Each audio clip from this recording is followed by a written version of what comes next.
Guys দেখতে পাচ্ছেন এখানে একটি হ্যাকার। তো গাইস আজকে আমি গিয়েছিলাম মোবাইলে, তারপরে এর সাথে একটি লোন অফ খেললাম। আমি একে আমি অ্যাডও দিয়েছিলাম, আমার অ্যাডটি ধরিয়েও ছিল। তারপরে তারপরে আমাকে লোন অফে গিয়ে দেখালো এর হ্যাকারের স্কিল। তো গাইস এই হ্যাকারের জিনিসটা একটু সবাই দেখুন। আর গাইস আপনারা দেখতে পাচ্ছেন এ কিন্তু এই 1 নাম্বার।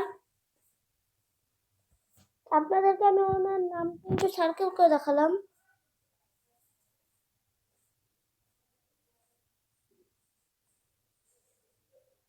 এই যে 1 নাম্বার ভাইটে। আচ্ছা ঠিক আছে গাইস, আজকে ভিডিও পর্যন্ত দেখাচ্ছি নতুন ভিডিওতে। Bye bye.